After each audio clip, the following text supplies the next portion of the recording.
Hello students. बेटा next जो हमारे पास टॉपिक है वो कॉम्बिनेशन ऑफ पुली है। इससे पहले जो हमने डिस्कस किया था वो हमने डिस्कस किया था, एक तो आपने डिस्कस किया था सिंगल पुली। क्लियर? सिंगल फिक्स पुली, सिंगल फिक्स्ड पुली को आपने डिस्कस किया था। और सेकंड आपने जो है वो मूवेबल पुली को डिस्कस किया था हमने, मूवेबल पुली। अब सिंगल फिक्स पुली में हम थोड़ा सा रिवाइज कर लें कि मैकेनिकल एडवांटेज जो था वो मेरे पास वो 1 था, और वेलोसिटी रेशियो भी जो था वो मेरे पास कितना है, 1। मूवेबल पुली में जो मैकेनिकल एडवांटेज आपके पास आ रहा था वो कितना आ रहा था, 2। और वेलोसिटी रेशियो भी आपके पास कितनी थी, 2। अब मूवेबल पुली में हमने जो डिस्प्लेसमेंट थी वहां पे, तो ये मेरे पास मूवेबल पुली है। तो जो अगर एफर्ट जो है वो एक्स डिस्टेंस से ऊपर जाता है एक्स डिस्टेंस से, तो मूवेबल पुली में जो लोड अटैच होता है वो किसके साथ होता है, पुली के साथ अटैच होता है। ये लोड है मेरे पास। तो अगर एफर्ट एक्स डिस्टेंस से ऊपर जाए तो लोड जो है वो कितनी डिस्प्लेसमेंट आएगी इसमें, x/2। ये थोड़ा सा हम यहाँ पे यूज करेंगे कि एफर्ट के अंदर अगर डिस्प्लेसमेंट x है तो लोड के अंदर जो डिस्प्लेसमेंट होगी वो कितनी होगी, x/2। सेकंड, जो हमारे पास मूवेबल पुली है उसमें हमारे पास मैकेनिकल एडवांटेज क्या है, 2। तो अगर मैकेनिकल एडवांटेज मेरे को ग्रेटर देन 2 चाहिए तो उस केस में हम क्या करते हैं, कॉम्बिनेशन ऑफ पुली को यूज करते हैं। तो उस केस में हम कॉम्बिनेशन ऑफ पुली को यूज करते हैं, और कॉम्बिनेशन ऑफ पुली जब हम यूज करेंगे तो मैकेनिकल एडवांटेज जो आपका आएगा वो ग्रेटर देन 2 मिलेगा आपको। और यहाँ पे जो है वो दो कॉम्बिनेशन जो है वो आएंगे इसके। एक तो कॉम्बिनेशन हमारे पास जो है, एक तो कॉम्बिनेशन ये है हमारे पास। क्लियर? तो यहाँ ये वाले कॉम्बिनेशन में देखो क्या है, ये 3 जो है वो आपके पास मूवेबल पुली है, और ये जो मेरे पास है जो वो फिक्स पुली है। मीन्स एक फिक्स पुली होगी और बाकी जो होंगी वो मूवेबल पुली होंगी। तो फर्स्ट पॉइंट देखो क्या लिखा हुआ उसमें, लिखा हुआ है कि using one fixed pulley, means एक फिक्स पुली हम यूज करेंगे, एंड सेवरल मूवेबल पुली, बाकी जो होंगी वो मूवेबल पुली होंगी। तो ये वाले एग्जांपल में देखो एक फिक्स पुली है और बाकी जो है वो आपके पास क्या है, मूवेबल पुली है। सेकंड केस में क्या होगा, सेकंड में दो इसमें ग्रुप आएंगे पुली के, तो 2 आपके पास ब्लॉक आएंगे। तो सेकंड देखो क्या है यहाँ पे, 2 blocks of which lower block is movable. जो लोअर ब्लॉक है वो आपका क्या है, मूवेबल, और अपर ब्लॉक जो है वो क्या है, फिक्स्ड। तो दो कॉम्बिनेशन जो है वो इस कॉम्बिनेशन में मूवेबल जो है वो किस में आएगा, लोअर ब्लॉक में आएगा, और अपर ब्लॉक में जो है वो फिक्स पुली आएगी। और इसको हम कह देते हैं ब्लॉक एंड टैकल सिस्टम। तो ये जो है आपके पास ब्लॉक एंड टैकल सिस्टम। तो ये देखो ये जो अपर में है, अपर में हमारे पास ये दो फिक्स्ड पुली आ रही है, और लोअर में जो है ये दो मेरे पास क्या आ रही है, मूवेबल पुली। तो ये दो कॉम्बिनेशन जो है वो इसमें कॉम्बिनेशन ऑफ पुली में आएंगे आपके पास। फर्स्ट कॉम्बिनेशन में क्या देखा, आपके पास एक फिक्स पुली होगी और बाकी जो होंगी वो आपके पास मूवेबल पुली होगी। यहाँ पे फिक्स पुली भी होगी, अपर ब्लॉक में जो होगी वो फिक्स पुली होगी, और लोअर ब्लॉक में जो होगी वो आपके पास मूवेबल पुली। तो ये वाले लेक्चर में हमने सिर्फ जो है वो फर्स्ट केस को हमने डिस्कस करना है, मूवेबल पुली, और एक जो होगी आपके पास फिक्स पुली। तो इसका हमने वेलोसिटी रेशियो और मैकेनिकल एडवांटेज हम निकालेंगे। तो देखो हमारे पास, तो ये मेरे पास जो है वो कॉम्बिनेशन ऑफ पुली है, और कॉम्बिनेशन में एक फिक्स पुली है मेरे पास, और 3 जो है वो मेरे पास क्या है, मूवेबल पुली। तो यहाँ पे हमने देखो क्या डिटरमाइन करना है, यहाँ पे हमने डिटरमाइन करना है मैकेनिकल एडवांटेज, और फिर हम वेलोसिटी रेशियो को डिटरमाइन करेंगे, और फिर हम डिटरमाइन करेंगे एफिशिएंसी। अब देखो यहाँ पे स्ट्रिंग्स कितनी यूज हो रही है, यहाँ पे देखो एक स्ट्रिंग तो ये है, सेकंड स्ट्रिंग ये है आपके पास, थर्ड स्ट्रिंग ये है। अब यही थर्ड स्ट्रिंग जो है वो फिक्स पुली के ऊपर भी है और इस मूवेबल पुली के ऊपर है। तो डिफरेंट स्ट्रिंग में जो टेंशन होगी वो डिफरेंट होगी। ये वाली स्ट्रिंग एक है आपके पास पूरी, तो इसमें टेंशन जो है T1 है, सेकंड स्ट्रिंग में जो टेंशन है वो T2 आएगी, थर्ड में जो आएगी वो T3, और ये थर्ड जो है वो आपके पास फिक्स के ऊपर भी है और ये मूवेबल के ऊपर है। तो एक ही टेंशन यहाँ पे आएगी T3 T3 T3। तो एक स्ट्रिंग में एक ही टेंशन आपके पास आएगी आपके पास। अब आपको यहाँ पे देखो मैकेनिकल एडवांटेज निकालना है, तो मैकेनिकल एडवांटेज जो होगा मेरे पास वो क्या होगा, लोड अपॉन एफर्ट। तो लोड को इन टर्म ऑफ टी निकालना है और एफर्ट को इन टर्म ऑफ टी निकालना है। तो लोड को हम इन टर्म ऑफ टी निकालेंगे और एफर्ट को भी इन टर्म ऑफ टी निकालेंगे। तो ये अलग से क्वेश्चन भी पूछ लेता है कि उसको चेंज करो, लोड को in term of T and effort को इन टर्म ऑफ टी में एक्सप्रेस करो। तो यहाँ देखो ये एफर्ट डाउनवर्ड है और यहाँ पे जो टेंशन अपवर्ड आ रही है वो क्या है, T3। तो एक तो आपको तो बहुत आसानी से मिल गया कि एफर्ट जो है वो किसके इक्वल है, वो T3 के इक्वल है। तो एफर्ट जो है वो T3 के इक्वल है आपके पास। तो एक तो इक्वेशन आपको बहुत इजीली मिल गई। सेकेंड इक्वेशन आपने लोड देखना है, लोड का रिलेशन। ये लोड है आपके पास, तो लोड देखो यहाँ पे लोड डाउनवर्ड है, अपर में दो टेंशन है, एक ये T1 है और ये भी T1 है। इट मीन्स लोड किसके इक्वल होगा, ये इस तरह से है, लोड आपका नीचे को है और ये टेंशन T1 इधर है और दूसरी T1 यहाँ पे है, समझ गए। तो लोड जो है वो कितना आएगा, लोड आएगा T1 plus T1 that is 2T1। अब T3 तक पहुंचना है आपने। अब T1 देखो, यहाँ पे जो टेंशन T1 है, यहां से अगर मैं देखूं तो T1 टेंशन जो है वो किसके इक्वल आएगी, वो आएगी T2 प्लस T2। ये जो टेंशन T1 है ये कौन बैलेंस करेगा, उसको बैलेंस ये कर रहा है, बी पुली बैलेंस कर रही है T2 और T2। तो T1 जो है वो किसके इक्वल आ जाएगा, T1 जो है वो मेरे पास कितना आ जाएगा, 2T2, समझ गए। तो T1 की वैल्यू कितनी आ गई, T1 की वैल्यू आ गई 2T2। तो लोड जो है वो 2T1 था, तो T1 की वैल्यू जो है इन टर्म ऑफ T2 जो है वो कितनी आ गई, 2T2। तो ये क्या बन गया मेरे पास, ये बन गया 2 इंटू 2 4 होगा। तो इसको मैं कुछ इस तरह से लिख दूं, 2 की पावर 2 और T2, समझ गए। अब T2 देखो, T2 ये है। अब ये जो T2 है, टेंशन T2 जो आपके पास आएगी, इसके ऊपर देखो कितनी लग रही है टेंशन, एक T3 लग रही है, इधर भी क्या लग रही है, T3। मीन्स T3 जो है, दो T3 जो है वो T2 को बैलेंस करेंगे। तो ये वाले केस को मैं डिस्कस करता हूँ। T2 जो है यहाँ पे कितनी आएगी, T3 आएगी और ये भी मेरे पास क्या आएगी, T3। इट मीन्स T2 किसके इक्वल आ जाएगा, T2 जो है आपके पास यहाँ लिख रहा हूँ, T2 जो है वो मेरे पास आ जाएगा T3 प्लस T3। तो T2 जो है वो मेरे पास कितना आएगा, 2T3। तो T2 की वैल्यू यहाँ पुट कर दो, यहाँ देखो। तो यहाँ पे L कितना है मेरे पास, L मेरे पास 2 की पावर 2 है इनटू T2। तो अब T2 की वैल्यू पुट करो, 2 की पावर 2 और T2 कितना आ गया, T2 देखो कितना आया, 2T3 आया है। तो यहाँ पे लिख दो 2T3। तो अगेन L जो है वो कितना आ जाएगा, वो आ जाएगा 2 की पावर 3T3। तो ये मेरे पास जो है वो L in term of T3 आ गया। तो ये क्वेश्चन भी एग्जाम में पूछा हुआ है आपसे कि लोड को इन टर्म ऑफ T3 निकालो और E को इन टर्म ऑफ T3 निकालो। हम मैकेनिकल एडवांटेज यहाँ पे निकाल लो। तो यहाँ पे अगर मैं मैकेनिकल एडवांटेज की बात करूँ तो मैकेनिकल एडवांटेज यहाँ पे कितना आएगा, तो मैकेनिकल एडवांटेज जो यहाँ पे आ जाएगा मेरे पास that is load upon effort. तो लोड कितना है मेरे पास, देखो लोड जो है वो मेरे पास 2 की पावर 3T3 है, ये मैंने निकाला हुआ इक्वेशन नंबर 2। और एफर्ट जो है मेरे पास वो कितना है, T3। तो मैकेनिकल एडवांटेज यहाँ पे कितना आएगा, मैकेनिकल एडवांटेज आएगा 2 की पावर 3। और 2 की पावर 3 क्या है, 3 यहाँ पे नंबर ऑफ मूवेबल पुली है। देखो नंबर ऑफ मूवेबल पुली कितनी है, 3। एक तो ये है, एक ये, एक तीसरी ये मेरे पास सी।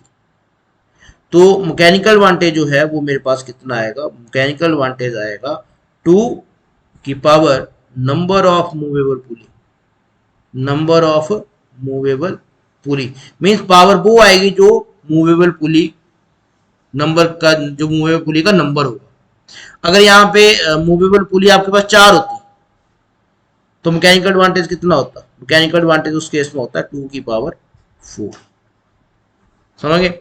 अगर मूवेबल पुली 5 है तो मैकेनिकल एडवांटेज कितना आएगा, 2 की पावर 5, क्योंकि 5 नंबर ऑफ मूवेबल पुली है। तो यहाँ पे 3 है मूवेबल पुली, तो यहाँ पे मैकेनिकल एडवांटेज क्या आएगा, 2 की पावर 3। अब नेक्स्ट जो हमने देखना है यहाँ पे, वो हमने वेलोसिटी रेशियो डिटरमाइन करनी है यहाँ पे। तो वेलोसिटी रेशियो डिटरमाइन करने के लिए थोड़ा सा मैं इसको इरेज कर लूँ, क्लियर। तो वेलोसिटी रेशियो हम यहाँ पे डिटरमाइन करेंगे।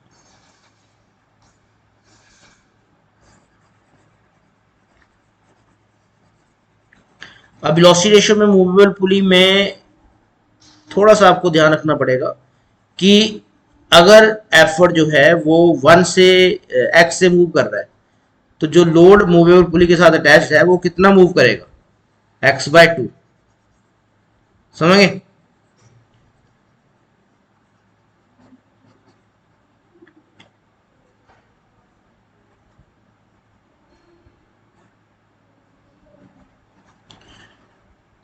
चलो देखो यहाँ पे सपोज ये जो एफर्ट जो है वो कितने से मूव कर रहा है, ये मूव कर रहा है x से, ये ध्यान रखना आप। तो जब x से मूव करेगा तो ये आपके पास मूवमेंट इधर आएगी, तो ये t2 जो है वो कितने से मूव करेगा, x/2 से, समझ गए। सिंगल मूवेबल पुली मैंने बताया था स्टार्टिंग में। अब ये x/2 से मूव कर रहा है, तो ये वाला पोर्शन कितने से मूव करेगा, ये उसका हाफ मूव करेगा, तो x/2 का हाफ कितना आ जाएगा, x/4, समझ गए।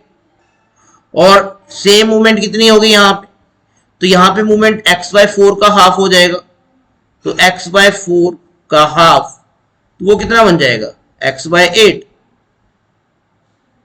तो यहाँ पे अगर मूवमेंट, यहाँ पे x मूवमेंट है एफर्ट की, तो ये x/2 होगी यहाँ पे मूवमेंट, और इसकी हाफ जो होगी x/4, और उसका हाफ मूवमेंट जो है वो लोड की होगी, दैट इज x/8। तो अगर मैंने मूवमेंट कितनी मानी यहाँ पे, मैंने डिस्प्लेसमेंट इन एफर्ट जो मानी है वो कितनी मानी है, x। तो डिस्प्लेसमेंट इन लोड मेरे पास कितनी आ रही है, डिस्प्लेसमेंट इन लोड मेरे पास आ रही है x/8, और x/8 को अगर मैं पावर की फॉर्म में लिखूं तो 2 की पावर क्या आएगी, 3, क्लियर। तो यहाँ पे अगर मैं वेलोसिटी रेशियो का जो आपका फार्मूला है, that is the distance moved by effort upon distance moved by load. तो यही मेरे पास वेलोसिटी रेशियो है। तो वेलोसिटी रेशियो कितनी आ जाएगी मेरे पास यहाँ पे, velocity ratio distance moved by effort कितना है, x, और डिस्टेंस मूव्ड बाय लोड कितना है, x/2 की पावर 3। तो ये क्या बन जाएगा मेरे पास, x से x कट जाएगा, और ये मेरे पास वेलोसिटी रेशियो जो आएगी दैट इज 2 की पावर 3। और 3 यहाँ पे क्या है, 3 यहाँ पे नंबर ऑफ मूवेबल पुली है, नंबर ऑफ मूवेबल पुली। तो वेलोसिटी रेशियो भी मेरे पास वही आ रही है। मैकेनिकल एडवांटेज कितना आया था, मैकेनिकल एडवांटेज भी 2 की पावर 3 आया था ये वाले केस में, क्योंकि नंबर ऑफ मूवेबल पुली यहाँ पे कितनी है, 3, तो मैकेनिकल एडवांटेज 2 की पावर 3, वेलोसिटी रेशियो भी आपके पास 2 की पावर 3। तो एफिशिएंसी यहाँ पे निकाल सकते हो।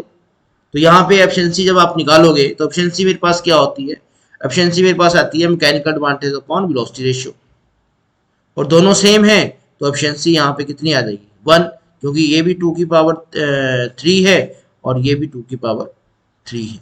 तो यहाँ पे मेरे पास जनरल फॉर्मूला क्या बनता है कि वेलोसिटी रेशियो जो होगी वो 2 की पावर n, और मैकेनिकल एडवांटेज भी जो होगा वो 2 की पावर n होगा, और n जो है वहां पे वो नंबर ऑफ मूवेबल पुली है। अब इसके बेस पे एक क्वेश्चन हम यहाँ पे डिस्कस करते हैं, क्वेश्चन नंबर 15। जो है आपके इसमें सेलिना पब्लिकेशन में। The diagram alongside show the arrangement of 3 pulley A B C. The load marked as L, load L है और एफर्ट ई है। Name the pulley A B C. तो देखो ए मूवेबल पुली है, load इसके साथ attach है, ये मूव करेगी। बी भी मूवेबल पुली है, तो ए और बी जो है वो मूवेबल पुली है यहाँ पे, और सी जो है वो क्या है, फिक्स पुली। ये सिंपल क्वेश्चन उसने पूछा हुआ है। सेकंड क्या पूछा उसने, mark in the diagram the direction of the load effort. तो लोड कहाँ को होगा, लोड वर्टिकली डाउनवर्ड होगा, एफर्ट आप इधर से अप्लाई कर रहे हैं। Clear. Tension T1 and T2, तो ये टेंशन जो आपके पास आएगी ये आपके पास T2 आ जाएगी, और ये आपके पास T2 आएगी। सेम ये वाली स्ट्रिंग तो सेम है, तो यहाँ भी टेंशन आपके पास क्या रहेगी, T1, और ये वाली टेंशन भी क्या रहेगी, T1, और ये वाली टेंशन जो रहेगी वो क्या रहेगी, T1। एक ही स्ट्रिंग है तो एक ही टेंशन आपके पास यहाँ पे आएगी। How are the magnitude of L and E related to T1, related to T1। ये नेक्स्ट इसमें देखो लिखा हुआ है आपके पास रिलेटेड टू T1, ये है रिलेटेड टू T1। T1 के साथ कैसे रिलेटेड है, तो लोड देखो, चलो एफर्ट देखते हैं पहले। एफर्ट कैसे रिलेटेड है, ये देखो T1 के इक्वल आ रहा है। लोड का देखना है, लोड देखो, लोड के ऑपोजिट में T2 आ रही है और दूसरा भी T2 आ रहा है यहाँ पे, ये T2। तो लोड जो है वो लोड नीचे को है और T2 ऊपर को है, और T2 इधर भी ऊपर को है। तो लोड किसके इक्वल आ जाएगा, लोड आएगा T2 plus T2 that is 2T2। लेकिन यहां से T2 की वैल्यू देखो, T2, तो T2 के बैलेंस कौन करेगा, ये T1। क्लियर। तो T2 ये वाली फिगर में देखें तो T2 जो है उसके ऊपर जो है वो 2 टेंशन आ रही है, T1 और T1। तो T2 जो आ जाएगा वो T1 plus T1 that is 2T1। तो ये मेरे पास आ जाएगा 2T1। तो ये आ जाएगा L2 की पावर 2T1। क्लियर। तो ये आपके पास उसने पूछा था, T1 के साथ उसको रिलेट करना था। आगे क्या पूछा हुआ उसने, आगे उसने पूछा है डी पॉइंट। देखो डी पॉइंट क्या पूछा हुआ उसने, डी पॉइंट देखो यहाँ पे calculate the mechanical advantage and velocity ratio. Mechanical advantage आपने कैलकुलेट करना है और साथ में आपने डिटरमाइन करनी है वेलोसिटी रेशियो। क्लियर। तो मैकेनिकल एडवांटेज क्या होगा, मैकेनिकल एडवांटेज होगा 2 की power number of movable pulley, और मूवेबल पुली यहाँ पे कितनी है, मूवेबल पुली 2 है। एक मूवेबल पुली ये है और दूसरी मूवेबल पुली ये है, तो यहाँ पे मैकेनिकल एडवांटेज आएगा 2 की power 2 that is 4। Velocity ratio भी सेम आ जाएगी, 2 नंबर ऑफ मूवेबल पुली, तो नंबर ऑफ मूवेबल पुली की इतनी है यहाँ पे 2, तो ये आ जाएगा 4। तो वेलोसिटी रेशियो कितनी आ जाएगी, 4 आ जाएगी। क्लियर है। तो यहाँ पे आपने थर्ड में क्या पूछ रहा है, सी ई पार्ट में देखो, ई पार्ट में क्या पूछ रहा है, ई पार्ट में पूछ रहा है but assumptions have you made in part C and D. तो यहाँ पे देखो हमने सिर्फ लोड को कंसीडर किया हुआ है, पुली के वेट को कंसीडर नहीं किया। क्लियर। क्योंकि पुली का भी वेट होगा, तो ये वेटलेस जो है वो हमने पुली को कंसीडर किया हुआ है। तो यहाँ पे आंसर लिखा हुआ है कि पुली ए एंड बी को जो है उसको वेटलेस हमने कंसीडर किया है। और no friction, no friction means जो आपके पास मैकेनिकल एडवांटेज आ रहा है वो कितना आ रहा है, 2 की पावर n, और इनकी रेशियो एफिशिएंसी कितनी आ रही है, 1 आ रही है एफिशिएंसी। दोनों की रेशियो अगर देखें तो मैकेनिकल एडवांटेज जो है अगर वहां पे लॉस होता तो मैकेनिकल एडवांटेज जो है वो क्या कर जाता, डिक्रीज कर जाता। तो सेकंड जो हमारे पास there is no friction. 16 question, तो 16 क्वेश्चंस आप कर सकते हैं, मैंने डायग्राम बनाई हुई है साथ में। उसने बोला combination, draw the combination of 3 movable pulley. आपने कॉम्बिनेशन बनाना है जिसमें 3 मूवेबल पुली हो और एक आपके पास क्या हो, फिक्स्ड पुली।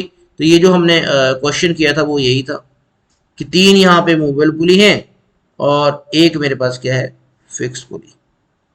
क्लियर। तो यहाँ पे मैकेनिकल एडवांटेज और वेलोसिटी रेशियो निकालो, तो वही निकाला। मूवेबल पुली कितनी है यहाँ पे, 3, तो 2 की 3 मैकेनिकल एडवांटेज आ जाएगा, वेलोसिटी रेशियो भी 2 की 3 आ जाएगी, और एफिशिएंसी जो है वो कितनी आ जाएगी 1। तो यहाँ पे भी अगर लॉस होता तो मैकेनिकल एडवांटेज जो है वो डिक्रीज कर जाता। Clear? Thank you students. Next lecture में हमने जो करना है ब्लॉक एंड टैकल जो सिस्टम है वो हम स्टडी करेंगे। Thank you.